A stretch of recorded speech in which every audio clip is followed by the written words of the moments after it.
The last voicemail I ever received was from a girl I'd never met. Her voice was just a whisper, trembling and urgent. "Mr. Carter, please don't come tomorrow. The class already knows your name." That's all she said before the line went dead. There was no number attached to the message, just a timestamp. Tomorrow, 7:03 a.m. It was strange, unsettling, but I tried to brush it off. Just a prank call, Primera told myself. But then, everything changed. That some week, I got an email from the district office. A transfer. A transfer. A transfer, effective immediately. No interview, no discussion, just a sterile, one-line directive.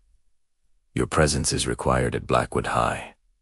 I'd never even heard of the place. I tried calling the district, but no one picked up. It was as if every line was disconnected. My current principal just shrugged, handing me my box of personal items. He couldn't meet my eyes. The drive to Blackwood was a journey into nothingness. After about an hour, my GPS just blinked out. The friendly voice went silent, replaced by a static hum. The road signs vanished, one by one, until the highway turned into a narrow, cracked asphalt path swallowed by an ancient, dense forest. The trees were so tall they blotted out the sun, casting the road in a perpetual twilight. I drove for what felt like hours, a growing sense of dread coiling in my stomach. I was about to turn back, convinced I was lost, when Primera saw Dobleu Italiano. Through a break in the trees, a massive, brutalist structure of gray stone rose against the dark sky. Rusted iron gates stood open, like jaws waiting to close. This was Blackwood High.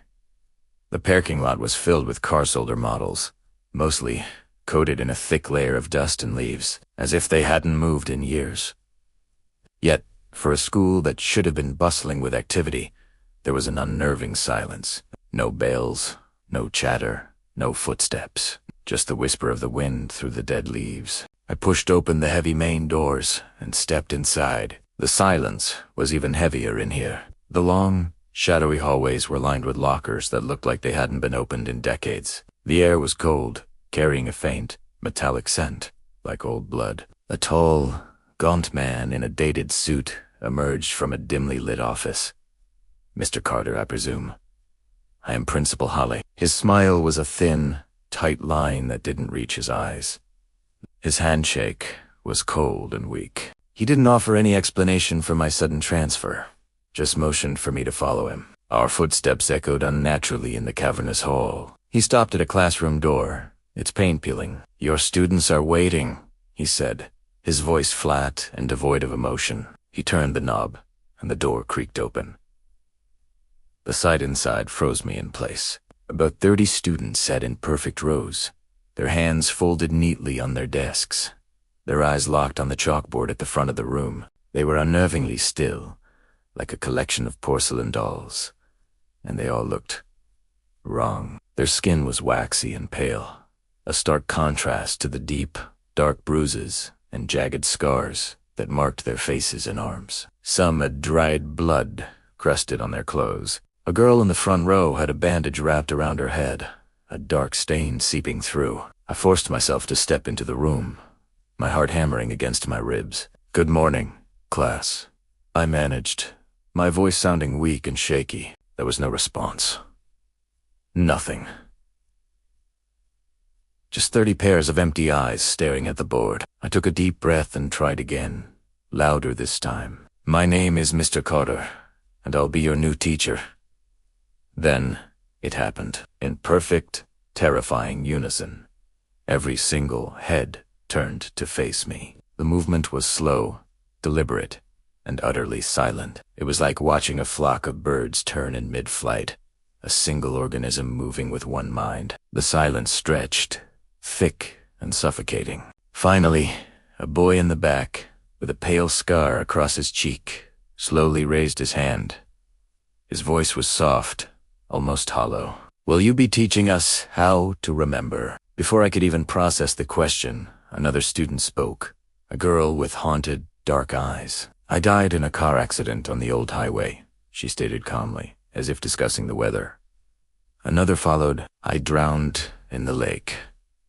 An overdose. There was a fire at my house. One by one, they told their stories, their voices a quiet, emotionless chorus of tragic endings. I stumbled back, my mind reeling. This had to be a joke. A sick, elaborate prank. Who told you to say this? I demanded, my voice trembling. Is this some kind of club? The girl in the front row, the one with the bandage, turned her gaze toward an empty desk in the corner of the room. It was covered in a thicker layer of dust than the others. The other teacher told us, she said. All the students looked towards the empty desk. That's where he sits now. My blood ran cold. I needed to get out. I turned to leave, but as I reached for the door, it slammed shut with a deafening bang that echoed through the hall. I twisted the knob, but it wouldn't budge. I was locked in. Then, a scraping sound made me spin around. On the chalkboard, a piece of chalk was moving on its own, floating in the air. In elegant, looping cursive, it began to write Lesson 1 acceptance. Panic set in. I pounded on the door, screaming for someone to let me out. From the other side, Principal Alice's voice drifted through, calm and chilling. Class is not dismissed, Mr. Cardo. After that, time lost all meaning. The sun never seemed to move in the sky. The clock on the wall was frozen at 9:15. The students never left their seats. They never ate, never slept, never spoke unless spoken to. My lessons weren't about history or math. They were about memories.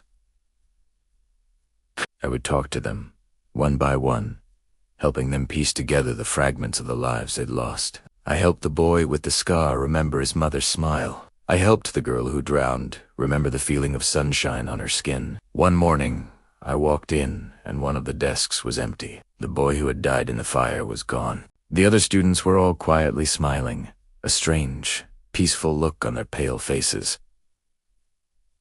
I was confused and terrified. Later that day, Principal Hale found me in the hall. You did well with him, Mr. Carter, he said, that thin smile playing on his lips. You helped him move on. Move on to where? I didn't dare ask. That night, driven by a desperate need for answers, I broke into the principal's office. The room was cold and smelled of dust and decay. On the desk, I found a large, leather-bound attendance book. I opened it. Every page listed a student's name, and next to each name was a date of death. I flipped through the pages, my hands shaking. Every student in my class was in this book, their names, their dates of death, all neatly recorded. I reached the last page, which was mostly empty, and then I saw it. At the bottom, a new entry had been written in fresh ink. My name, Carter, Danielle, teacher. And next to it, there was a date, the date of my car accident on the way to Blackwood High. The one I couldn't remember. The loss of GPS signal, the empty road, the sudden impact I couldn't quite recall. It all came rushing back in a dizzying wave of forgotten terror. I don't remember dying, but standing there, in that silent, dead school, I started to remember teaching. I remember helping them find peace. I remember the other teacher, the one who sat at the dusty desk in the corner, and how I helped him remember, too. And I know, with a chilling certainty that settles deep in my soul, that soon my desk will be empty, my lesson will be over, and a new teacher will get an email. Your presence is required. Thank you for listening.